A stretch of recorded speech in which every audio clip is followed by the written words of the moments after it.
Dr. Vini, luar biasa ya moderatornya. Saya jadi agak kurang percaya diri suaranya. Suaranya rata-rata. Oke, selamat pagi semuanya. Assalamualaikum warahmatullahi wabarakatuh. Ya, hari ini kita sama-sama di sini ya, mengosongkan gelas. Ini hari Sabtu, ada yang praktek, ada yang libur, tapi luar biasa semuanya bisa hadir bersama. Kita sama-sama belajar mengenai sesuatu yang banyak terjadi di tempat praktek kita. Dalam hal ini adalah mengenai diabetes. Saya akan membawakan mengenai tata laksana diabetes. Dalam hal ini fokus terhadap pemilihan obat oral atau oral anti hiperglikemik. Next. Nah, ini tadi seperti disebutkan oleh Bapak Direktur ya, bahwa prevalensi diabetes ini tidak habis-habisnya, bahkan setiap tahun juga dia meningkat.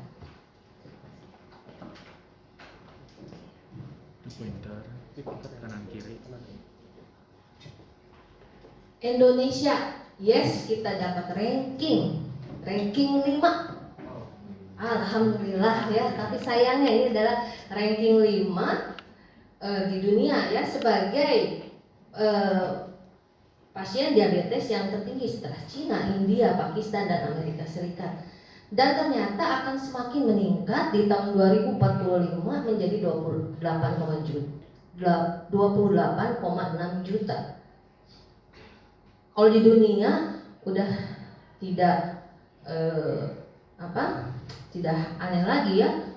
Jadi 537 juta dari tahun 2021, dan tentu akan semakin meningkat di 2030 dan 2045 menjadi 783 juta. Wow, angka yang sangat tinggi. Ini tugas PR kita semua, terutama dokter-dokter semua di fase 1. Nah, di era kita adalah era JKN, BPJS. Dari 2014 sampai sekarang JKN sudah ada. Ternyata data yang terkumpulkan sudah cukup baik. Di 2021 saja ya, ternyata dari 10 diagnosis terbanyak di FKTP itu menduduki peringkat keempat. Ada juga di FKTP yang non kapitasi, dia menduduki bahkan peringkat pertama. Ya, PR semuanya. Nah, ini untuk teman-teman yang bekerja di Vaskes 2, FK RTL. Ternyata pada pasien diabetes ini justru yang datang ke Vaskes 2 adalah diabetes yang sudah berkomplikasi. Ya, banyak ada yang sudah dialisis, kena mata, neuropati, ya, ataupun penyakit-penyakit lainnya. Nah, ini adalah tantangan dalam pengelolaan diabetes ya. Jadi tidak hanya cukup kasih obat dan obat. Tergantung dari pasiennya, pilihan obatnya, dan hari ini kita akan belajar pilihan obat yang tepat apa. Dari studi menyatakan bahwa pada 1 tahun pertama tugas kita adalah untuk segera intensifikasi terapi. Jadi ada studi yang menyatakan bahwa pasien pada saat terdiagnosis pada 1 tahun pertama, kalau kita intensifikasi, turunkan indeks glikemiknya yaitu dengan HbA1c, kalau dalam 1 tahun tercapai A1C kurang dari 7 dibandingkan dengan pasien yang tidak mendapatkan intensifikasi terapi, di mana A1C-nya tetap di atas 7, kemudian diikuti ya, dia tetap di atas 7 dalam 2 tahun. Ternyata risiko miokard infark, stroke, heart failure, ataupun kardiovaskular event lainnya akan meningkat. Jadi di sini titik poinnya. Dalam 1 tahun pertama diagnosa, target A1C kita harus segera capai. Caranya ya dengan berbagai cara. Dalam hal ini adalah dengan obat oral. Ini adalah tantangannya ya. Ternyata ya prevalensinya masih tinggi ya, komplikasi masih tinggi, dan yang jadi tantangan adalah justru kalau sudah berkomplikasi tentu biaya terutama dalam hal JKN itu akan lebih tinggi. Di Indonesia sendiri yang mencapai A1C kurang dari 7 masih sedikit. Ini kembali mengingatkan patofisiologi dari diabetes, ya. Ternyata diabetes itu tidak hanya urusan insulin, ya. Ada 12 organ yang terkait dalam hal ini yang bersama-sama akan meningkatkan hiperglikemi, dimulai dari kerusakan sel beta pankreas, kemudian adanya juga pengaruh dari sel alfa pankreas yaitu glukagon, ada juga resistensi insulin, jaringan lemak, otot, kemudian juga gluconeogenesis di liver, ya. Ini di sini metformin peranannya, ya. Kemudian yang keenam, ginjal. Kita ini kan baru-baru ya, ternyata reabsorpsi gula di ginjal juga berperan nih, ya. Sehingga sekarang banyak obat-obat yang bekerjanya di ginjal seperti SGLT2 inhibitor. Kemudian apa lagi? Otak. Ini ada dokter Inga ya. Bagaimana peranan neurologi dalam hal terjadinya hiperglikemi, khususnya dalam hal salah satunya gangguan nafsu makan. Ya, kemudian gastrointestinal. Ya, banyak obat-obat yang bekerja di sini. Kita makan itu nggak sekedar makan, tapi ternyata kita makan di usus akan muncul hormon inkretin, ya, di mana nanti dia akan meningkatkan sekresi insulin dan menurunkan glukagon. Kemudian reaksi inflamasi, sistem imun, ya, kemudian di lambung dan usus juga berperan. Kemudian yang terakhir yang mungkin masih dalam penelitian dalam urusan pankreatik amilin. Ini sekedar mengingatkan lagi kapan seseorang dikatakan diabetes mellitus. Pertama, jika dia kadar glukosa plasmanya di atas 126, ya, puasa. Kemudian 2 jam setelah tes toleransi oral glukosa itu di atas 200, atau dia diperiksa glukosa sewaktunya di atas 200 tapi harus disertai dengan gejala klasik diabetes. Ingat lagi nih, gejala klasik itu poliuri, polipagi, polidipsi, ya, penurunan berat badan yang tidak diketahui sebabnya, ya, keluhan-keluhan pada wanita, di gatal di vulva, ya, atau ini di semua mungkin puskesmas juga sudah ada ya, Uterati HbA1c, belum dirujuk nanti ke Prolanis, oke. Ya, di Prolanis sudah ada, di FKT PPK2 juga sudah ada, ya, cek HbA1c di atas atau lebih 6,5. Dan tentu tadi tata laksananya adalah tidak hanya obat, ada 4 pilar. Pertama, edukasi, terapi nutrisi medis, ya, latihan fisik, dan farmakologi. Kita mengobati pasien tujuan sekarang, tujuan jangka panjang, dan pada akhirnya selain hanya mengobati keluhan, ya, memperbaiki kualitas hidup, juga tujuan akhir apa sih sebenarnya? Ya, turunnya morbiditas dan mortalitas. Oke. Ini salah satu evolusi dari pengobatan diabetes. Dulu kita fokus hanya turunkan gula, turunkan indeks glikemiknya, ya. Target glikemik, maaf bukan indeks glikemik, ya. Sehingga fokusnya adalah dengan penurunan HbA1c, sulfonylurea, insulin, ya. Kemudian tumbuh era kedua. Jadi tidak hanya turun HbA1c tapi jangan sampai juga hipoglikemik. Muncul obat-obatan biguanid, metformin, ya, acarbose, DPP-4 inhibitor. Nah, ternyata sekarang ini pengobatan diabetes selain menurunkan HbA1c juga harus fokus kepada obat-obat yang memiliki manfaat kardiovaskular. Ya, biasa di puskesmas nggak tahu adanya glibenclamid katanya, ya, glimepiride. Oh, nggak apa-apa, ya. Bagaimana nanti posisinya glibenclamid dan glimepiride? Tapi teman-teman sejawat juga harus tahu ada obat-obat lain yang bermanfaat yang untuk kardiovaskular. Mungkin di situ titik poinnya kapan harus merujuk pasien ke PPK2. Ya, ini kurang jelas, ya. Oke. saya jelaskan sedikit. Ini diambil dari AACE Guideline 2023. Tadi seperti saya bilang, targetnya adalah yang pertama glukosentrik. Glukosentrik itu jadi fokus terhadap gula. Kalau pasiennya hanya gulanya saja yang tinggi nih saat datang, ya, tanpa ada komplikasi kardiovaskular yang lain, usianya juga masih muda, ya. Jadi fokusnya pertama memang kaitannya dikasihnya metformin. Kemudian lihat nih, ya, target A1C-nya kalau ACE di sini kurang dari 6,5, kalau Perkeni masih kurang dari 7.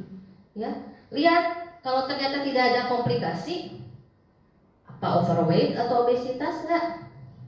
Dia pasiennya beresiko hipoglikemi enggak? Bagaimana biaya atau kemudahan mendapatkan obatnya? Atau kadar gulanya gimana, severe atau enggak? Ya, ini boleh nanti di-download. Ya, kalau overweight pilihannya selain metformin, tambahannya DPP-4 GLP-1 reseptor agonis atau SGLT2. Ya, kalau pasiennya risiko hipoglikemik ya jangan kasih sulfonylurea. Ya, kalau pasiennya ternyata pilihannya kos, cari yang murah, cari yang ada, di situ tempatnya metformin, tempatnya SU, tempatnya glinit, ya, atau diazolindion, walaupun kosnya mungkin lebih tinggi sedikit daripada metformin.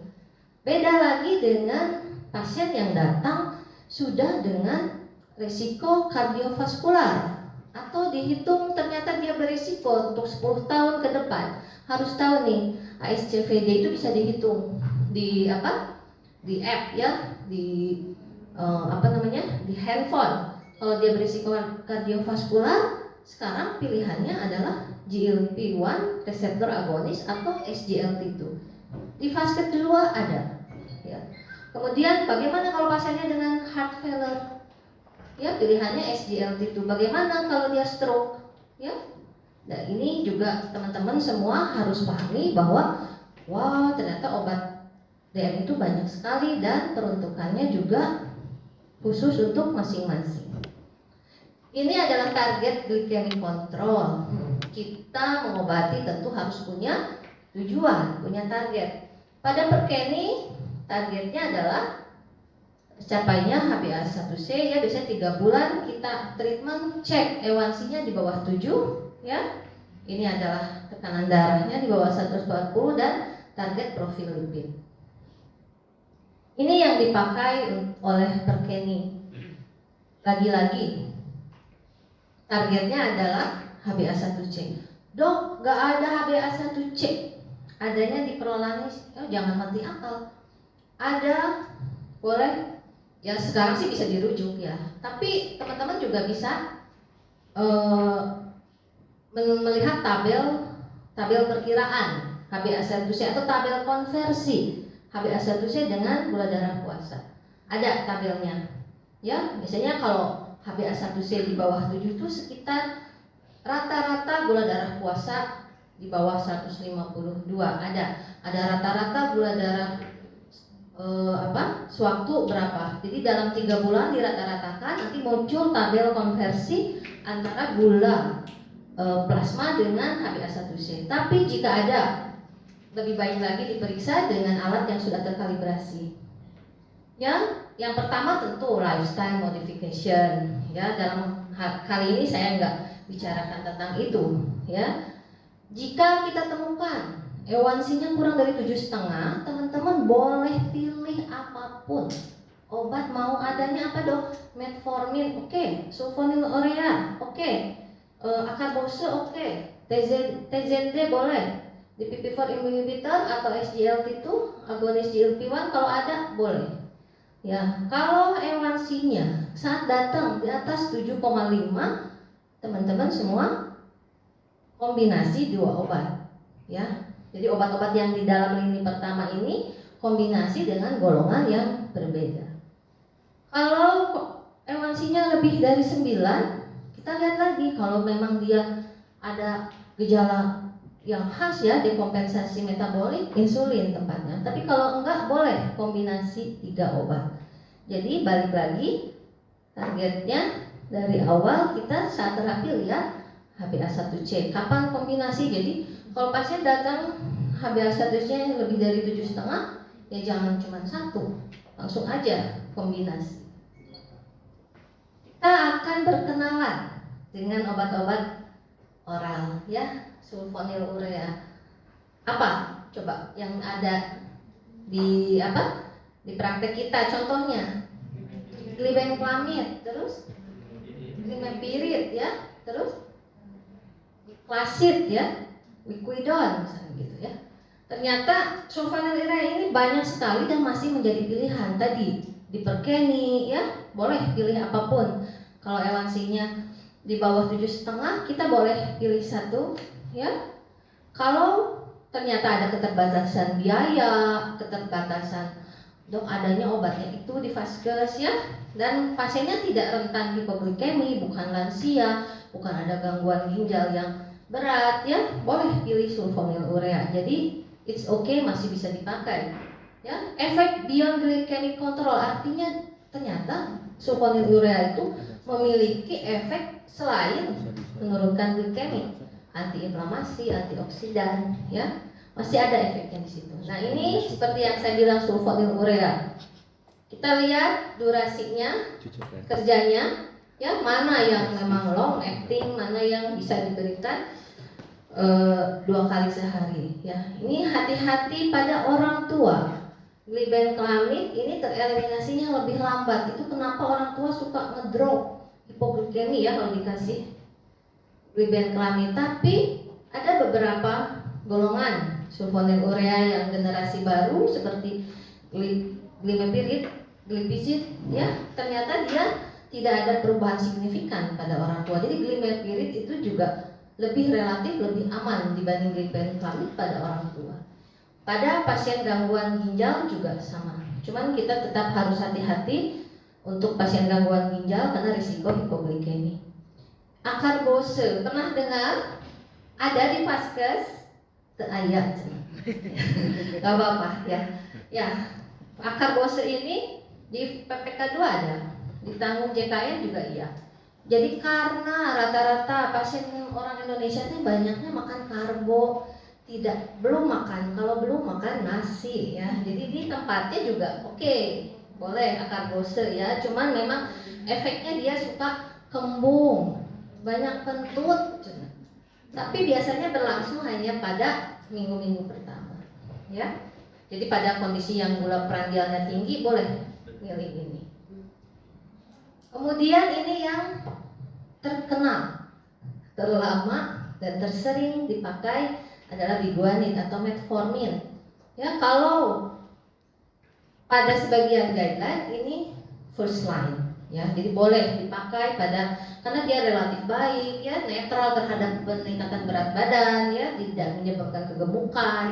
Ada juga outcome kardiovaskular dan murah, banyak tersedia. Jadi ini boleh dipakai untuk first line ataupun kombinasi. Karena tadi salah satu faktor pemilihan obat adalah cost. Percuma obatnya mahal-mahal, keren-keren, kalau nggak ada atau biayanya nggak ada, ya tidak menjadi pilihan. Tapi yang costnya efektif boleh menjadi pilihan. Ya, TZD juga sama mekanisme kerjanya dengan metformin ya, meningkatkan resistensi, menurunkan resistensi insulin ya. Tapi hati-hati, pada gagal jantung dia suka edema, bengkak nantinya ya. Nah, walaupun ini memang di vaskes 1 ketersediaannya terbatas, di vaskes 2 ada, dan dia memiliki beyond glycemic control terhadap kardiovaskular juga. Ini Glinid, namun sediaannya tidak ada di Indonesia, tapi obat ini mengatur early fase insulin secretion sehingga pasien bisa makan lebih bebas dengan risiko peningkatan berat badan dan hipoglikeminya lebih rendah. Jadi dia kerja kalau ada intake glukosa. Jadi aman sebenarnya dipakai pada saat berpuasa karena kita tidak makan sehingga obatnya tidak keluar, tidak bekerja. Ini teman-teman pernah dengar DPP-4 inhibitor? Ada di puskesmas? Tentu tidak, katanya dokter Dina. Ya, ini ya yang belakangnya glitin, ya. Ini ada loh di PPK 2, ya. BPJS kasih ini. Jadi teman-teman punya pasien DM ya jangan dikekeu terus pakai glibenclamid ewansinya terus dari 7, kirim ya, dapetin obat-obat lain yang lebih bermanfaat, lebih yang memang ternyata secara cost dan ketersediaan ada gitu. Ya, jadi gini mekanisme kerjanya. Kita makan, saat kita makan glukosa akan merangsang di usus ini keluar hormon inkretin yaitu GLP-1 dan GIP.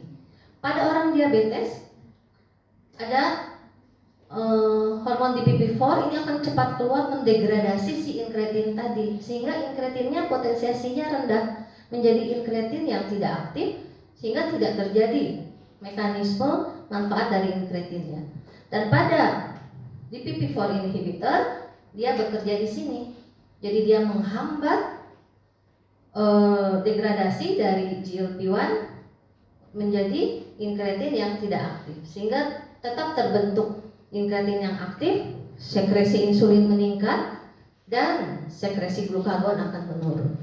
Ya, jadi dia bekerjanya di saluran cerna, di usus. Ini beberapa DPP-4 inhibitor. Ada nih, sitagliptin ada di BPJS ya, saxagliptin ya, vidagliptin beberapa ada. Tapi hati-hati pada pemberiannya ya, pada fungsi ginjal yang di bawah dari 30 dan pada ada beberapa yang harus diperhatikan dan tidak boleh diberikan pada gagal jantung. Ini bisa dikombinasi dengan obat-obat yang ada, dengan metformin ya, dengan TZD ya. Oke, tapi tidak dikombinasikan dengan GLP-1 reseptor agonis. Ya, ini tentu tadi ada yang punya manfaat hanya menurunkan gula darah dan ada yang bermanfaat terhadap kardioproteksi. Ini salah satu obat yang memiliki efek terhadap kardiovaskular yang baik. Risiko hipoglikemia rendah, netral terhadap penurunan berat badan, peningkatan berat badan, dan ketersediaan dan harganya ada, dan harganya mungkin tidak terlalu mahal dibandingkan dengan golongan yang lain. Ini kalau ini sekilas, ini GLP-1 rata-rata ini disuntik, tapi ada yang oral, cuman yang banyak tersedia dan lebih praktis adalah yang disuntik. Saya rasa di Primaya ada yang generasi yang terbaru disuntiknya seminggu sekali, semaglutide namanya. Kemudian ini beberapa GLP-1, saya tidak terlalu dalam membahas ini, tapi harus tahu juga bahwa ini ada beberapa yang bisa disuntik setiap hari, ada yang disuntik seminggu sekali, ada yang disuntik 2 kali sehari. Di sini yang tersedia yang generasi baru semaglutide ada di Primaya tapi belum tercover oleh BPJS ya. Nah, ini tentu efikasinya juga lebih baik, apalagi beyond glycemic controlnya, penurunan berat badan. Mungkin teman-teman nanti bisa tahu atau pernah dengar ada obat gula yang dipakai di klinik estetik yang untuk penurunan berat badan ya, golongan GLP-1 ini ya, biasanya disuntikan seminggu sekali. Kemudian dia boleh pertimbangkan pada pasien yang memang sudah gagal 3 obat ya. Ini ada sediaan GLP-1 yang digabungkan dengan insulin, namanya fixed ratio combination ya. Jadi obat-obat diabetes itu banyak ya. Jadi kita juga harus membuka mata. Oke, yang tersedia di klinik kita hanya itu, tapi ternyata pasien bisa dapat akses untuk obat yang lebih baik ya, kita harus upayakan. Ini adalah SGLT2 inhibitor, suatu obat yang diklaim oleh banyak bagian. Dok, ini mah obat gula. Dok, ini mah obat gagal jantung. Dalam sekarang, dok, ini mah obat gagal ginjal. Saking bermanfaatnya, efeknya, sehingga dimasukkan ke dalam berbagai guideline perhimpunan. Ya, tentu kita juga harus tahu ya bahwa mau untuk diabetes ya tetap yang kontrol glikemiknya harus baik. Ternyata dia juga tidak lebih inferior dibandingkan metformin untuk penurunan HbA1c. Tapi untuk bioglikemik kontrolnya ini sudah jelas ya. Penurunan berat badan, ya, penurunan tekanan darah, asam urat, kolesterol. Dia adalah obat yang memiliki mekanisme renoprotektif dan kardioprotektif. Jadi obat ini sayangnya memang belum tercover ya oleh BPJS, tapi di beberapa rumah sakit juga mungkin dengan penyesuaian harga bisa diberikan. Nah, tadi terapi monoterapi. Nah, dok mau kombinasi gimana? Balik lagi permasalahannya ya. Kalau memang pasien ini tidak ada komorbid ya, masih muda, cuman urusan permasalahan biaya ya, pokoknya cari yang lebih murah dan lebih mudah terjangkau, boleh teman-teman pilih metformin yang dikombinasikan dengan sulfonylurea yang generasi terbaru atau dengan thiazolidinedione atau dengan acarbose. Tapi kalau pasiennya permasalahannya berat badan, ya jangan milih sulfonylurea atau insulin. Ya ini pilihannya metformin, DPP-4 inhibitor, SGLT2 inhibitor atau GLP-1 reseptor agonis. Kalau pasiennya risiko hipoglikemi, ya ini pilihannya. Ya jangan pilih-pilih obat yang berisiko hipoglikemi, pilih yang relatif tidak terjadi hipoglikemi. Tuh ya, jadi kombinasi kalau udah 3 obat target tetap tidak tercapai, boleh pikirkan dengan insulin. Nah, ini juga jadi perhatian. Jadi pada pasien diabetes kita dari awal harus tentukan ini pasien punya risiko kardiovaskular atau enggak. Jangan hanya lihat gulanya saja, ya. Bisa dilihat nih. Ada yang sedang, tinggi, sangat tinggi. Kalau usianya masih muda, ya, gulanya baru 10 tahun, ya, nggak ada faktor risiko lain, tidak merokok, ya, itu berarti masih risiko yang sedang. Ya, kalau sudah ada penyakit kardiovaskular, dia juga ada faktor risiko lain atau gulanya sudah tinggi, ya bisa risiko tinggi dan sangat tinggi. Balik lagi, pilihlah obat yang tidak hanya untuk menurunkan HbA1c, tapi juga yang punya risiko kardiovaskular. GLP-1 dari tadi disebut terus ya, GLP-1 reseptor agonis dan SGLT2 inhibitor ini punya manfaat kardiovaskular. Kalau pasiennya gagal jantung, apalagi disertai diabetes, ejeksi fraksinya udah turun, pilihannya SGLT2 inhibitor. Sama, kalau punya penyakit kardiovaskular aterosklerotik juga SGLT2 inhibitor atau GLP-1. Ya. Nah, ini keuntungan dan kerugiannya. Gak apa-apa ngasih metformin, aman kok, ya. Dia tidak menyebabkan hipoglikemi. Dia juga punya ada keuntungan kardiovaskular, tapi kita juga harus tahu, dok, abis makan metformin kembung, mual, begah, ya. Ternyata memang efeknya adalah ke situ. Dan hati-hati pada penggunaan jangka panjang, defisiensi mikronutrien, terutama B12 ya. Jadi memang ada tempatnya diberikan vitamin B12 pada pasien yang mendapatkan metformin long term. Ini sulfonylurea juga boleh dikasih, boleh. Tapi hati-hati risiko hipoglikeminya karena memang dia efek hipoglikeminya kuat. Di sini posisinya sulfonylurea itu biasanya pada tahap awal diagnosa. Tadi kita udah baca di tahun pertama turunin A1C-nya di bawah 7 ya, itu kalau tercapai risiko kardiovaskularnya juga akan tercapai. Jadi sulfonylurea ini tidak hanya kuat di efek penurunan HbA1c-nya saja, dia juga punya manfaat kardiovaskular asal tercapai A1C-nya dalam 1 tahun pertama di bawah 7. Ujungnya sama, titik akhirnya sama, yaitu outcome kardiovaskular yang baik. Ini juga keuntungan dari tadi ya, thiazolidinedione ya, dia juga meningkatkan menurunkan resistensi insulin ya. Kemudian hati-hati pada gagal jantung. Ini akar Bose. Akar Bose ini tidak menyebabkan hipoglikemi, tapi memang efek penurunan A1C-nya sedang dan efek samping gastrointestinalnya yang tinggi, dan penyesuaian dosisnya juga harus sering dilakukan karena tidak terlalu cepat menurunkan HbA1c. Ya, untuk DPP-4 inhibitor ini tadi ya, dia tidak menyebabkan hipoglikemi, tapi hati-hati beberapa ada satu obat yang menyebabkan gagal jantung.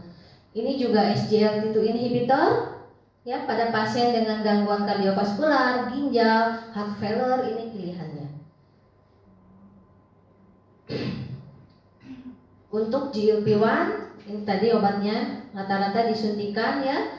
Ini baik untuk pasien yang memang biayanya ada, risiko kardiovaskularnya tinggi ya, juga dia concern terhadap berat badan, boleh sekalian menurunkan berat badan. Cuman efek sampingnya adalah mual muntah ya, GI. Biasanya pasiennya suka kembung, mual atau diare, tapi kalau udah terbiasa sih oke, tidak masalah.